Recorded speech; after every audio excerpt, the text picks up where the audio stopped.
आणि मराठा विद्या प्रसारक समाज नाशिक या संस्थेचं कर्मवीर काकासाहेब बाग कला वाणिज्य विज्ञान महाविद्यालय पिंपळगाव बसवंत तालुका निफाड जिल्हा नाशिक, कला वाणिज्य विज्ञान महाविद्यालय वडनेर भरव तालुका चांदूर जिल्हा नाशिक राष्ट्रीय सेवा योजना ज्ञानोबा ढगे सर यांनी निमंत्रित केलं, त्यांचे धन्यवाद. ज्ञानेश्वर भोगरे सर, अल्ताफ देशमुख, सचिनजी कुशारे, विलासजी जाधव, श्रीमती उज्ज्वला डेरे मॅडम, डॉक्टर शोभा डाळे मॅडम, भीमराजी गायकवाड, कैलास घुमरे, सगळे सल्लागार समिती, प्राध्यापक, शिक्षक, ग्रामस्थ, विद्यार्थिनी, विद्यार्थी, स्वयंसेवक, ग्रामस्थ मंडळी सगळ्यांना धन्यवाद. आणि आजचा विषय आहे राष्ट्रीय सेवा योजना एक कल्पवृक्ष. ज्या माणसाच्या भूमीमध्ये आज हा व्याख्यानाचा योग आलेला आहे, खरं तर व्याख्यान देणं, एखादं पाकिट मिळवणं आणि घरी जाणं, त्या पाकिटावरती संसार चालवणं किंवा त्या पाकिटातली पैसे खर्च करणं, हे कोणत्याही व्याख्यात्याचं वैशिष्ट्य असतं, उद्दिष्ट असतं. परंतु ज्या माणसांच्या जोरावरती त्याला पाकिट मिळालं, ज्या माणसांच्या जोरावरती त्याच्या आयुष्याचं सार्थक झालं, अशी काही थोर माणसं आहेत ज्या माणसांच्या भूमीमध्ये जाण्याचा योग आला. काही दिवसांपूर्वी न्यू आर्ट्स कॉलेज अहमदनगरचं आहे, तिथं रामनगरकरांचं जन्मभूमी आहे सारवा कासार. त्या सारवा कासारामध्ये रामनगरीमध्ये व्याख्यान देण्याचा योग आला. अगदी थोड्याच दिवसामध्ये पुन्हा एकदा कुसुमाग्रजांच्या नगरीमध्ये व्याख्यान देण्याचा योग आला. तुम्ही सगळेजण कुसुमाग्रजांच्या नगरीमध्ये आज ऐकायला बसलेला आहात. गेले 8 दिवस तुम्ही इथं राहताय, पण कुसुमाग्रजांचं काही वाचलं का, काही शिकण्याचा प्रयत्न केला का, लोकांकडून काही जाणून घेण्याचा प्रयत्न केला का, काही त्यांच्याबरोबर राहिलेल्या मंडळीतून काही समजून घेण्याचा प्रयत्न केला का? आणि हे जर केलं नसेल तर मला वाटतं एनएसएसच्या शिबिराचा तो एक भाग आहे, तो आपण समजून घेतला नाही तर उद्दिष्ट नाही. तर ज्या वेळेला एका बापाला 60 मुलं आहेत आणि एकच मुलगी आहे, आणि मग एवढे मुलं काय करायचे म्हणून एक मुलगा भावाला दत्तक दिला, आणि दत्तक दिल्याच्या नंतर त्याचं नाव ठेवलं गणेश. गणेश नाव काही योग्य नाही म्हणून त्याचं नाव दत्तक दिल्यावर झालं विष्णू. विष्णू झालं तर झालं, नंतर तो पण नाव द्यायचं. आणि मग 8 मुलांनंतर 9वी बहीण झाली. 9व्या बहिणीच्या अगोदर झाला, 9व्या बहिणीचं नाव कुसुम, कुसुमाच्या अगोदर जन्माला आला म्हणून त्याचं नाव ठेवलं कुसुम अधिक अग्रज म्हणजे कुसुमा. आता या कुसुमाग्रजांनी लहानपणामध्ये थोडंफार शिक्षण घेतलं. शिक्षण घेतल्याच्या नंतर जो माणूस याच लहान मुलांसाठी म्हणून सुद्धा कविता लिहिल्या, मोठ्या माणसांसाठी म्हणून सुद्धा कविता लिहिल्या. म्हणजे उठा उठाची उताई चोहीकडे उजाडले डोळे तरी मिटलेले अजूनही इथून सुरुवात जीवनाची. तर एक विद्यार्थी पाऊस पडलाय, घर पडलाय म्हणून भेटायला घरी आला, आणि घरी आल्यानंतर त्या विद्यार्थ्याची व्यथा लिहिताना कणा नावाची कधी न विसरणारी अशी कविता आपल्या सर्वांसाठी लिहून ठेवली की ओळखलं का सर्वाला पावसात आला कोणी, कपडे होते कदमलेले तरी केसांवरती पाणी, क्षणभर असला नंतर बसला बोलला वरती पाहून, गंगा मामी पाहुणी आली गेली घरच्या राहून, बाहेर वाशिन पुरी सारखी 4 भिंतीत नाचली, मोकळ्या हाती जाईल कशी, बायको मात्र वाजली, माहेर मिला घेऊन संगे सर आता लढतो आहे, पडकी भिंत बांधतो आहे, चिखलगाळ काढतो आहे, भिंत कसली चुलगिजली होते नव्हते गेले, प्रसाद म्हणून पापण्यांमध्ये पाणी थोडे उरले, खिशाकडे हात जातात हसत हसत उठला, पैसे नकोत सर जरा एकटेपणा वाटला, मोडून पडला संसार तरी मोडला नाही कणा, पाठीवरती हात टाकून तुम्ही फक्त लढ म्हणा. ही लढ म्हणण्याची उमेद देणारे सुद्धा कुसुमाग्रज होते. नंतरच्या काळामध्ये ज्या तारुण्यात आपण आहोत आणि सगळ्यांच्या आवडीचा विषय, मी थोडस स्पीड न बोलतोय कारण वेळ कमी आहे, जेवायला सुद्धा सोडायचंय. बरं तुम्ही कम्प्युटर सारखा ऐकण्याचा प्रयत्न करा, नाही तू म्हणा मग बंद तुझा कोण झाड आपल्या सगळ्यांचा लाडाचा विषय प्रेम आहे. प्रेम म्हणजे प्रेम असतं, तुमचं आमचं सेम असतं, पाडगावकर जरी म्हणाले असते तर प्रेम काय असतं या कवितेच्या माध्यमातून प्रेमाची भावना आपल्या मनात रुजवली. आणि प्रेयसीने प्रेयसीचं डोकं आपल्या पायावरती ठेवलं, त्यावेळेला त्या पायांच्या जागी जर माझे ओठ असते तर किती बरं झालं असतं. असं मी नाही म्हणलो, कुसुमाग्रज म्हणा.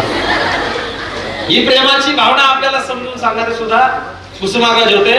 आणि माझ्या मराठीची बोलू कौतुके परी अमृतातही पैजा जिंके असं म्हणत मराठी भाषेचा गौरव करणारा माणूस सुद्धा कुसुमाग्रज होते. आणि मग 28 फेब्रुवारी 1912 जन्म आणि 1999 साली मृत्यू जरी या माणसाला असला तरी मधल्या काळामध्ये मराठी साहित्यामध्ये 2 माणसांना ज्ञानपीठ पुरस्कार मिळाला. ज्ञानपीठ पुरस्कार म्हणजे कुठल्या मंडळानं युवा भूषण पुरस्कार दिला, एखाद्या विद्यापीठाने सन्मानित केलं म्हणजे तो पुरस्कार नाही. ज्ञानपीठ म्हणजे सर्वोच्च साहित्यातला सन्मान आहे. त्या सन्मानात 2 साहित्यिकांना सन्मानित केलं. त्यातलं पहिलं नाव वि. स. खांडेकर आणि दुसरं नाव विष्णू वामन शिरवाडकर. गंमत अशी आहे मित्रांनो, वि. स. खांडेकर सुद्धा दत्तक घेतलेला पुत्र होता आणि कुसुमाग्रज सुद्धा दत्तक घेतलेला पुत्र होता. एकाचं नाव गजानन होतं, दुसऱ्याचं नाव गणेश होतं. पण दत्तक पुत्र घेतल्याच्या नंतर दोघांचंही नाव विष्णू ठेवण्यात आलं. आणि ज्या वेळेला वि. स. खांडेकरांना ज्ञानपीठ पुरस्कार दिला, पत्रकार परिषदेत पत्रकाराने प्रश्न विचारला, तुम्हाला हा ज्ञानपीठ मिळालाय, पण जर तुम्हाला मिळाला नसतं तर कोणत्या माणसाला मिळालेला तुम्हाला आवडला असता? त्यावेळेला वि. स. खांडेकरांनी सांगितलं की मला हा पुरस्कार मिळाला नसता, हा पुरस्कार दुसरा कुसुमाग्रजांना मिळाला असता तर मला खूप आनंद झाला असता. आणि बरोबर 13 वर्षांच्या नंतर हा ज्ञानपीठ पुरस्कार विशाखासाठी म्हणून का होय कुसुमाग्रजांना मिळाला. आणि अजरामर साहित्य त्या लेखणीनं तयार करून ठेवलं, ते साहित्य सुद्धा आपण वाचलं पाहिजे. मग विशाखा असेल, नटसम्राट असेल किंवा विविध चित्रपटांच्या पटकथा असतील, या सगळ्याचा जर विचार केला तर एक अजरामर साहित्य लिहिणाऱ्या माणसाच्या भूमीमध्ये जर व्याख्यान द्यायचा योग असेल तर हे या वक्त्याचं खूप मोठं यश असतं. ते यश माझ्या पदरामध्ये पडतं आहे, यापेक्षा भाग्य काय असावं. आणि तुमच्या सगळ्यांच्या समोर बोलण्याचा आज योग आला. खरं तर या भूमीमध्ये अनेक माणसं जन्माला आली, मेली सुद्धा, परंतु अस्तित्व सिद्ध करत असताना तुम्हाला या जगामध्ये काहीतरी घडावं लागेल, काहीतरी मोठं व्हावं लागेल. आजचा विषय आहे राष्ट्रीय सेवा योजना, एक कल्पवृक्ष. राष्ट्रीय सेवा योजना म्हणजे काय? कल्पवृक्ष त्या विषयात का शब्द घातला? कल्पवृक्ष आणि राष्ट्रीय सेवा योजनेचा काय संबंध? आणि आम्ही जर राष्ट्रीय सेवा योजनेचा कल्पवृक्ष म्हणून जर त्या दृष्टीने पाहिलं तर आमच्या जीवनाचं सोनं कसं होणार आहे या काहीतरी 2-4 गोष्टी सांगण्याचा प्रयत्न करेन. मॅडम तुमच्याशी बोलत असतील तर कदाचित गुरु शिष्याचं नातं असतं. आता मी तुमच्याशी बोलतोय, 2-4 वर्षांना तुमच्यापेक्षा मोठा असेल, मोठा भाऊ, मित्र, सखा, काही पण म्हणा, पण मित्राला सांगतोय या भावनेनं तुम्ही माझं 2 शब्द ऐकले पाहिजे, ते तुमच्या पुढे बोलतोय. राष्ट्रीय सेवा योजनेची सुरुवात कशी झाली इथून आपण सुरुवात करू. तुमचा आज शेवटचा दिवस आहे ना, उद्या म्हणजे आज शेवटचा मुक्काम आहे ना. एखादा म्हणला बाबा आता कुसुमाग्रजांवर लयच प्रेम केलं, इथंच थांबून त्या बंधाऱ्यावर खेकड धरायचा. आणि त्या अहमदनगर महाविद्यालयातील तरुण एकत्र आले. ते एकत्र आलेल्या तरुणांनी विचार केला की आपण काहीतरी एक विधायक काम करू, म्हणून गावामध्ये जायचं, स्वच्छता करायची. नंतर त्यांच्या डोक्यात असं आपण एखादं शिबिर घेऊन पाहू. छोटस एक 2-4 दिवसाचं शिबिर त्यांनी त्यावेळेला घेतलं. त्याचा अहवाल तयार केला, महाविद्यालय दिला. तो महाविद्यालयाचा अहवाल विद्यापीठाला गेल्यावर दखल घेतली गेली. तो उपक्रम आपण सगळ्या महाविद्यालयात राबवला पाहिजे. आणि मग त्या उपक्रमाची माहिती ज्यावेळेला विद्यापीठाला मिळाली त्यावेळेला पुणे विद्यापीठाचं जनक हे राष्ट्रीय सेवा योजनेचं आहे. नंतर हा राष्ट्रीय पातळीचा प्रश्न झाला. त्या अगोदर फक्त NCC, MCC या काही संकल्पना महाविद्यालयात राबवल्या जायच्या. आणि मग NSS ची सुरुवात ज्या वेळेला झाली, 1969 ला स्थापना झाली, राष्ट्रीय सेवा योजना नावाने राष्ट्रीय पातळीवरती राबवली गेली. त्यावेळेला सावित्रीबाई फुले पुणे विद्यापीठाचे आजही सगळ्यात जास्त स्वयंसेवक या राष्ट्रीय सेवा योजनेमध्ये आहेत. संपूर्ण भारतभराचा विचार केला ती मोठी संख्या आहे, मोठा आकडा आहे. पण आपण लक्षात घेत असताना NSS मध्ये आपण आलोय. मग आपण आता विद्यापीठाचे 45,000, त्यानंतर मग नाशिक विभागाचे एवढे, नाशिक विभागानंतर आपल्या महाविद्यालयाचे 200, 250, 300 काय असेल ते, नंतर त्याच्यातले आपण त्या आजच्या कॅम्पचे 200-250, त्या 200-250 मधले आपण एक. मग किती भाग्यवान आहे का आपल्याला हे शिबिर करायला मिळतंय. आणि या शिबिराचं नाव आहे श्रम संस्कार शिबिर. आता तुम्ही म्हणा श्रम संस्कार का नाव दिलं? श्रम म्हणजे तुम्ही रोज सकाळी श्रमदान करता, शारीरिक तुमची कसरत व्हावी, तुम्हाला श्रमाचं महत्व कळावं म्हणून श्रम. दुपारच्या वेळेला आमच्या सारख्याने येऊन तुम्हाला सांगणं, तुम्ही आम्हाला सहन करून घेणं. आम्हाला खूप काही येतं आणि मग आम्ही तुम्हाला संस्कार देणं म्हणजे ते संस्कार झालं. श्रम हिवाळ्यातच का घ्यायचं प्रश्नच आहे का? पावसाळ्यात घेतलं तर मग हिरवगार पाहायला मिळेल, उन्हाळ्यात घेतलं तर उष्णता लागेल. हिवाळ्यात का? तर हिवाळा हा जो मोसम आहे असा आहे की तुमचं 6 महिन्याचं शेड्यूल संपतं महिन्यात. आणि मग डिसेंबर जानेवारीच्या 15 डिसेंबर किंवा 1 डिसेंबर ते 15 जानेवारी मध्ये सर्वच महाविद्यालयांनी शिबिर घ्यावे असं अपेक्षित असतं, म्हणून त्याला नाव दिलं विशेष हिवाळी शिबिर. आता यामध्ये श्रम आणि संस्कारांची जोड आहे. पण आपण या शिबिरामध्ये आल्यानंतर श्रम आणि संस्कार दोन्हीची जोड करतो का? मग आपण या शिबिरामध्ये आलो. मी नेहमी सांगत असतो की महाविद्यालयामध्ये 8 प्रकारचे कट्टे असतात. किती प्रकारचे? आणि 8वा कट्टा असतो तो या सगळ्याच्या पलीकडे असतो, तो NSS मध्ये येतो. त्याला या अगोदरच्या सगळ्या भूमिकांमधून जावं लागतं. तो त्या NSS मध्ये आल्यावर या सगळ्यांची भूमिका तो एकटा बजावत असतो. आणि म्हणून आपण भाग्यवान याच्यासाठी आहे त्या NSS मध्ये आहोत. मी नेहमी सांगत असतो की NSS चा स्वयंसेवक म्हणजे त्या डोंबाऱ्यासारखा आहे. NSS एक कल्पवृक्ष हे समजून घेत असताना कल्पवृक्ष म्हणजे काय? तर एखादं झाड ज्या झाडाकडून काही मागावं आणि ते मिळावं किंवा काही अपेक्षा करावी आणि ते मिळावं म्हणजे कल्पवृक्ष. आता गंमत अशी आहे, NSS आपल्याला त्या सगळ्या गोष्टी देतं का किंवा आपण त्या सगळ्या गोष्टी मिळवतो का? हा सगळ्यात महत्वाचा विषय. मग एनएसएसचा स्वयंसेवक म्हणजे तो डोंबारी तुम्ही पाहिला असेल, त्याच्या कमरेला फडके बांधलेले असतात, त्याला पीस म्हणजे ब्लाउज पीस असतात, ते बांधलेले असतात फडके, त्याच्या पायामध्ये घुंगरू असतं, गळ्यात धुंकं, खांद्यावर तो चाबूक मारून घ्यायचा आहे, आवाज काढायचा आहे, एका हातामध्ये काठी आणि ते वाजवून त्याला भीक सुद्धा मागायची, पोट सुद्धा भरायचंय, आणि मग तो एकाच वेळेला गातो सुद्धा, एकाच वेळेला वाजवतो सुद्धा, एकाच वेळेला अंगावरती मारून सुद्धा घेतो, त्याला गाणं सुद्धा म्हणायचंय, मदत सुद्धा मागायची, ईदभर पोटाची कळगी भरायला त्याला ते मिळवायचं सुद्धा आहे. अशा अनेक भूमिका तो एकाच वेळेला करतो. तसं एनएसएसच्या स्वयंसेवकाला एनएसएस मध्ये आल्यानंतर सकाळी लवकर उठायचं सुद्धा आहे, नाश्त्याला लाईन सुद्धा लावायची आहे, नाश्ता जर डबल प्लेट मिळाला तर मग डबल भारी. एनएसएस मध्ये आला की त्याला नाश्ता सुद्धा सकाळी करायचा आहे, घरी त्याला काही काम केलेलं नसू द्या, कधी फावडा हातात घेतलेला नसू द्या, कुदळी हातात घेतलेली नसू द्या, पण इथं आल्यावर त्याला श्रमदानाची आवड हे सगळ्यांच्या मार्फत निर्माण होते, त्याला श्रमदान सुद्धा करायचं. आता त्याला त्या एकाच वेळेला मग जेवणाची सुद्धा तयारी करायची असते. दुसऱ्या बाजूला एनएसएस मध्ये आणखी एक भूमिका, वक्त्यांची व्याख्यानं सुद्धा ऐकायची असतात, आणि संध्याकाळच्या वेळेला त्याला सांस्कृतिक कार्यक्रम सुद्धा सादर करावे लागतात. एकाच वेळेला अनेक भूमिका एनएसएसच्या स्वयंसेवकाला बजावाव्या लागतात, म्हणून एनएसएसचा स्वयंसेवक त्या डोंबाऱ्यासारखा दिसायला मला. आता या एनएसएसच्या स्वयंसेवकाकडे काय आहे का त्यानं कल्पवृक्षाकडून काहीतरी मागावं. तुम्ही एनसीसी मध्ये गेला तर तुम्हाला शिस्तीचं पालन करावं लागतं, परंतु एनसीसी मध्ये तुम्ही गेला तर तुम्हाला शिस्त शिकायला मिळते. तुम्ही जर कला पथकामध्ये गेला तर तुम्हाला कला तिथं कोण शिकायला मिळते. तुम्ही जर आचार्याच्या हाताखाली कामाला गेले तर उत्तम आचार्य तुम्ही व्हाल. तुम्ही जर वेगळ्या ठिकाणी गेला तुम्ही वेगळं मॅनेजमेंट शिकाल. पण तुम्ही एनएसएस मध्ये आला की तुम्हाला शिस्त सुद्धा शिकायला मिळते, तुम्हाला सांस्कृतिक कार्यक्रम सुद्धा शिकायला मिळतात, तुम्हाला एखाद्या कार्यक्रमाचं नियोजन कसं करावं, का बाबा इथं आता डायस आहे, सत्काराचं साहित्य आलं का, ट्रे आला का, तो कुणी द्यायचा, सूत्रसंचालन कुणी करायचं, सत्कार कुणी करायचे, कोणाचा कुणी सत्कार करायचा, कोणत्या वेळेला काय घ्यायचं, जेवताना कोणाला काय वाढायचं, कोणत्या पंक्तीमध्ये काय कमी आहे, कसं येतात रोज सांगायला या पंक्तीमध्ये काय आहे, मुलंच नियोजन करतात. मग हे सगळं नियोजन करत असताना स्वतःमध्ये अंगभूत काही गुण विकसित होतात. मग एनएसएसच्या शिबिरांमध्ये ज्या वेळेला तुम्ही येतात त्यावेळेला हिवाळी श्रमसंस्कार शिबिर हे विद्यालयातील महाविद्यालयातील 50-100 विद्यार्थ्यांसाठी असतं. पण ज्या वेळेला तुम्ही जिल्हा पातळी राज्य पातळीवरती जातात तसतसं स्वयंसेवकांची संख्या घटत जाते, कारण आपल्याकडे समाविष्ट होणारी विद्यार्थ्यांची संख्या जास्त आहे. मग महाविद्यालयातील 2, 4, 5, 10 विद्यार्थ्यांना बाहेर शिबिरासाठी पाठवलं जातं, पण या शिबिरांना सुद्धा केलं पाहिजे. आता राष्ट्रीय सेवा योजनेमध्ये प्रवेश घेतल्यावर अनेक शिबिर आहेत की ज्या शिबिरांमधून आपल्या आयुष्याचं सोनं करणारी माणसं सुद्धा आहेत. जूनच्या पहिल्या आठवड्यामध्ये आव्हान नावाचं शिबिर होत असतं.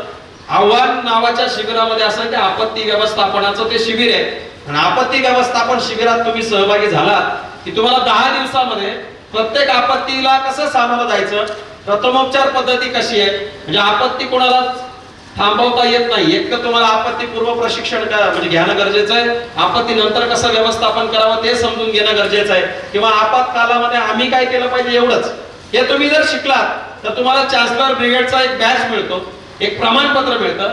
आणि आज पुणे, मुंबई, नाशिक किंवा इतर सगळ्या मेगा सिटीमधल्या ज्या महानगरपालिका आहेत किंवा मोठमोठी कारखाने आहेत तिथं सगळ्या ठिकाणी आपत्ती व्यवस्थापन कक्ष आहे, आणि आपत्ती व्यवस्थापन कक्षामध्ये काही जागा भरल्या जातात. आव्हान झालं की थोड्याच दिवसामध्ये एक दिंडी शिबिर असतं, म्हणजे मी पुणे विद्यापीठाचं राज्य पातळीवर थोडंसं सांगड घालण्याचा प्रयत्न करतो. आता दिंडी शिबिर जुलैच्या पहिल्या आठवड्यात सुरू होतं, ते 19-20 दिवसांचं शिबिर असतं. आता गंमत अशी आहे, या पंढरपूरच्या वारीमध्ये चालत असताना तुम्हाला काय त्या वारकऱ्यांसंग टाळकुटीत चालायचं, बरोबर आहे का? इथं देवाला हात जोडत नाही आपण घरातल्या, आणि बाहेर 19 दिवस पायी चालून काय आपल्याला साक्षात्कार देवाचा होईल. पण या पुणे विद्यापीठाचं वैशिष्ट्य असं की हे दिंडी शिबिर गेले 16-17 वर्ष झाले सुरू आहे. संजय चाकणे सरांनी त्याची सुरुवात केली. चाकणे सरांनी त्यावेळेला सुरुवात करताना सांगितलं होतं की या दिंडी मार्गावरती होणारा कचरा स्वच्छ करणं, वारकऱ्यांचं प्रबोधन करणं, वारकऱ्यांचं प्रबोधन करत असताना पथनाट्य, भारूड, कीर्तन, मुलांमध्ये असणाऱ्या विविध गीतांच्या माध्यमातून प्रबोधन करणं, ही सगळी चळवळ जोपासणं हे आपल्याला गरजेचं आहे. आणि मग देहूमधून तुकाराम महाराजांची पालखी निघते, आळंदीमधून ज्ञानेश्वर महाराजांची पालखी निघते, आणि या पालखीवरती दोनही वारी मार्गावरती आपले जवळजवळ 150 स्वयंसेवक चालत असतात. यावर्षी तो आकडा जास्त होता, परंतु ही सगळी स्वयंसेवक चालत असताना रोज वेगळा मुक्काम, रोज नवी माणसं, 10 लाख वारकऱ्यांच्या मध्ये आपण 50, 100, 150 मुलं चालतो आणि चालत असतानाचे मग सगळा आनंद हा काही वेगळाच असतो. आणि मग हे पहिल्या दिवशी हेडफोन घालून चालणारी जी मुलं आहे वारीत, मी व्यक्तित्वाचं कल्पवृक्षातून कसं बदल होतो ते सांगतो. पहिल्या दिवशी हेडफोन घालून ते टाळ सहन होत नाही, मृदुंग सहन होत नाही, हेडफोन आणि गाणं त्या मोबाईलच्या वरती चालणारं कानामध्ये असतं आणि मग तो त्या हेडफोनवरच चालत असतो, बळबळ सांगत असतो, बाबा रे हेडफोन काढ आता तिकडं. आता ते हेडफोन काढत नाही आणि शेवटच्या दिवशी जाताना एखादा तरी गवळण, एखादा तरी ओळ तो पाठ करून जातो आणि वर्षभर 24 तासामध्ये एकही दिवस असा जात नाही का त्याला वारीची आठवण आली नाही. आणि मग हे सगळं परिवर्तन आपल्या मेंदूचं ब्रेन वॉश त्या 19 दिवसामध्ये होतं. पंढरपूरच्या वारीमध्ये चालून वेगळ्या जीवनाचं परिवर्तन करणारी माणसं पाहिजे. कारण रात्री 1-2 वाजता झोपायचं, पुन्हा पहाटे 4-5 वाजता उठायचं, 6 वाजता नाश्ता करून चालायला लागायचं किंवा स्वच्छतेला जायचं. हे सगळं नियोजन ज्या वेळेला माणूस शिकतो ना, तो आयुष्यामध्ये वेळेची फालतूगिरी कधी करतच नाही, म्हणजे वेळेला किंमत देत असतो. पण ती वेळेला किंमत कशी द्यायची, पंढरपूरच्या वारीमध्ये तुम्हाला यावं लागेल. मग एनएसएसचा तो एक गुण शिकून घेतला पाहिजे का फक्त एनएसएस शिबिरामध्ये येऊन 8 दिवस टाइमपास करणं इतक्यापुरतं ते शिबिर मर्यादित नाही, व्यापक स्वरूपामध्ये एनएसएस समजून घेणं गरजेचं आहे. महाराष्ट्रामध्ये सगळ्यात विद्यापीठ जे आहे 22-23 विद्यापीठ, या विद्यापीठांचं सांस्कृतिक शिबिर उत्कर्ष नावाचं होत असतं. या उत्कर्ष शिबिरामध्ये जसं तुम्ही आता आल्यावर पथनाट्य सादर करत होतात आणि आनंद या गोष्टीचा वाटला मला आल्यावर का मुलींनी कुसुमाग्रजांची कविता पथनाट्यामध्ये घेतली, कुसुमाग्रज पुतळ्यांची विटंबना कवितेत लिहितात. म्हणजे तुम्ही समजून घ्या या पथनाट्यामध्ये काय ताकद असते किंवा या कला प्रकारांमध्ये काय असतं याचं आयोजन करणारं शिबिर म्हणजे उत्कर्ष. आपल्यामध्ये जर सांस्कृतिक गुण असेल तर आपल्याला उत्कर्ष सारख्या शिबिरात सुद्धा सहभागी होऊन आपल्या कलागुणांचा विकास करता येईल. गिर्यारोहण शिबिर आहेत, व्यक्तिमत्व विकास आहेत, रस्ता सुरक्षा अभियान, महिलांच्या विषयी, मग त्यामध्ये निर्भय कन्या अभियान शिबिर, महिला सक्षमीकरण, कराटे प्रशिक्षण, काय काय नाही म्हणजे भरपूर शिबिर आहेत. या सगळ्या शिबिरांमध्ये निदान आपण सहभागी व्हायचा प्रयत्न केला पाहिजे. चपात्या बनवायचं काम सुरू आहे, गरम गरम चपाती ताटामध्ये आली आहे, शेजारच्या ताटामध्ये चपाती नाही, म्हणून आपल्या घासातला अर्धा घास किंवा अर्धी चपाती तोडून शेजारच्या ताटात देणारा मस्त स्वयंसेवक. आणि मग तो मस्त स्वयंसेवक आपल्याला हाताळला पाहिजे. माझा मित्र आजारी आहे आणि त्या आजारी मित्राला आता उठता येणं, सकाळी थोडासा ताप आलाय, त्याला दवाखान्यात नेलं पाहिजे. अशा वेळेला पळून जाणाऱ्यांची संख्या अशी मोठी यादी होईल. पण त्याला आदरानं उठवून डॉक्टरकडे नेऊन सरांना सांगून किंवा मेडिकल मध्ये औषध आणून देऊन जो खरा प्रेम करतो ना तो खरा मित्र, तो खरा मस्त स्वयंसेवक. तुम्ही आता या एनएसएसच्या शिबिरामध्ये 8 दिवस राहताय, आज तुमचा शेवटचा दिवस आहे. पण 8 दिवसामध्ये तुम्ही काय कमवलं याचं जर सार्थक काय असेल तर उद्या कुणाच्याही घरावरती जाऊन दार वाजवावं शिबिर संपल्यावरती आणि दार वाजवल्यावर म्हणावर ओठ निलेश पर्वत आलाय तर निदान त्यानं चहा तरी पाजावा. एवढी मैत्री जरी तुम्हाला एकमेकाशी करता आली तरी तुमच्या या एनएसएसच्या शिबिराचं सार्थक झालं. म्हणजे हे प्रेम तुम्हाला एनएसएसचे स्वयंसेवक करतात, ती मैत्री करायला तुम्हाला जमलं पाहिजे आणि ती जर करू शकला नाही तर मग मजा नाही. तुम्ही आता तरी 2 महाविद्यालयाची मुलं एकत्र आहात, पण ही 2 महाविद्यालयाची मुलं एकत्र आहेत ती समजून घेतलं पाहिजे. महाराष्ट्रामधल्या 22-23 विद्यापीठांची मुलं दिंडी शिबिरात येतात, 2-2, 4-4. ज्या वेळेला दिंडी शिबिरात येतात त्यावेळेला कोणाच कुणाचा मित्र नसतो, कोणाच कुणाचा सखा नसतो, पण त्या 19 दिवसामध्ये अशी मैत्री जोडतात की एखाद्याचं लग्न जमावत त्या लग्नामध्ये त्याच्या कुटुंबातले कलवरे कमी, दिंडीतले 100-150 असतात नाचायला. मग म्हणजे ते कौतुक सोहळाच वेगळा असतो. ती मैत्री करायला तुम्हाला या एनएसएसच्या शिबिरात जमते. एनएसएस असा कल्पवृक्ष आहे का जो तुम्हाला कृष्णाचा मित्र सुदामा कसा होता मी पाहिला नाही, तर त्या सुदामापेक्षा भारी मित्र तुम्हाला या शिबिरामध्ये जोडायला मिळतील. ते आपण समजून घेतलं पाहिजे. एनएसएसच्या शिबिरात तुम्ही आलात की तुम्हाला हे मित्र जोडण्याबरोबर तुम्हाला आणखी एक काम करायचंय, या एनएसएसच्या प्रती समर्पण भावनेनं काम करायचं. एनएसएसचं गीत है कि हम सब मिलकर देश का अपने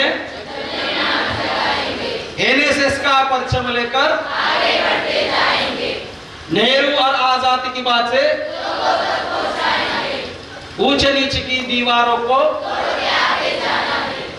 विद्यापीठाचं गीत आहे, पुण्यमयी दे आम्हा अक्षर वरदान, ज्ञान बळो कर्मशील कर्म ज्ञानवान. तुमचं कर्म तुमचं ज्ञान वरदान आहे समाजासाठी, ते समजून घेतलं पाहिजे. मग एनएसएस मध्ये आलेत का तुम्हाला हम सब मिलकर देश का अपने जग में नाम जगाएंगे, हम सब मिलकर, एकटं नाही. म्हणजे एक माणूस 100 पावलं चालला तर देशाची प्रगती होऊ शकत नाही.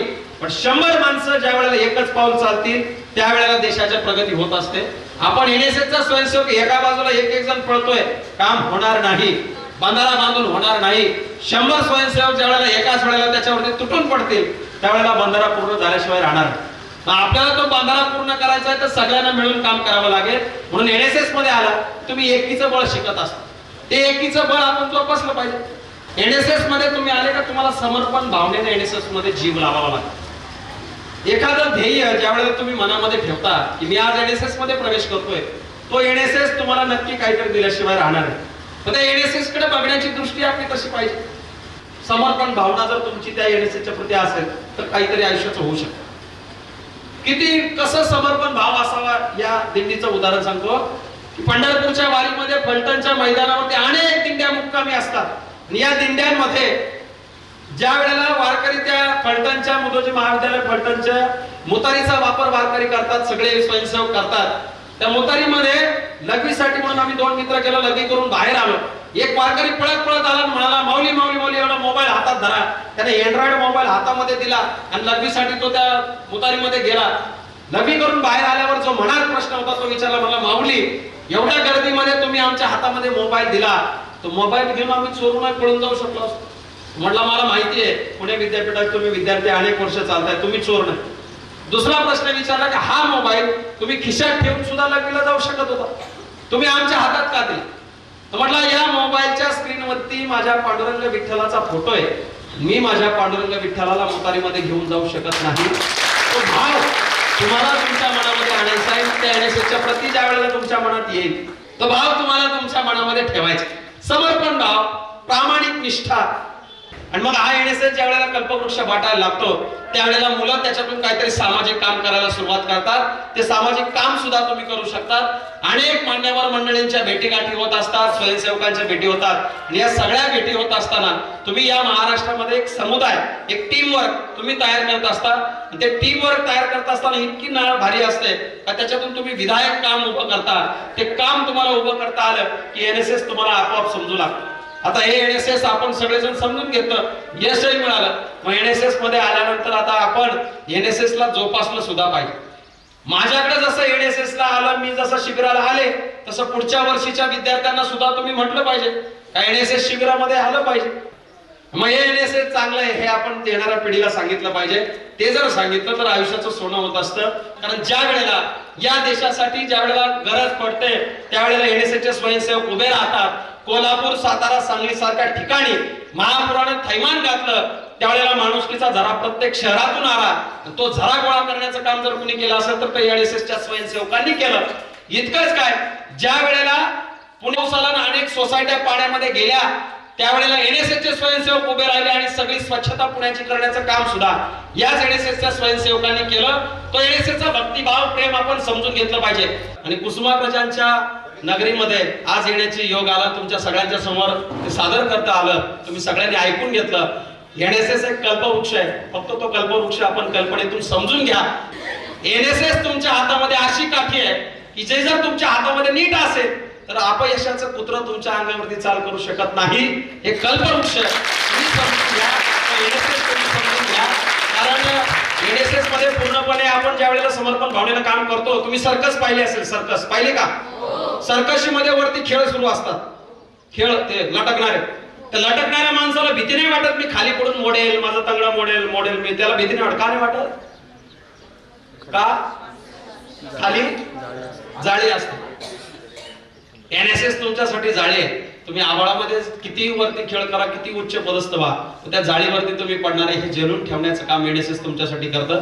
ते तुम्ही सांभाळा कराल. फक्त एकच लक्षात ठेवा, एक म्हणजे प्रामाणिक निखळ मनाचा माणूस म्हणून तुम्ही जर एनएसएस मध्ये राहिला तर तुम्हाला अख्खा महाराष्ट्र, तुम्हाला भारतभरात मित्र जोडता येतील, एनएसएसचं काम करता येईल. ते तुम्ही सगळ्यांनी करावं. या एनएसएसच्या प्रति मी एक माझी स्वयंसेवक या नात्याने तुमच्याशी संवाद साधण्याचा योग आला.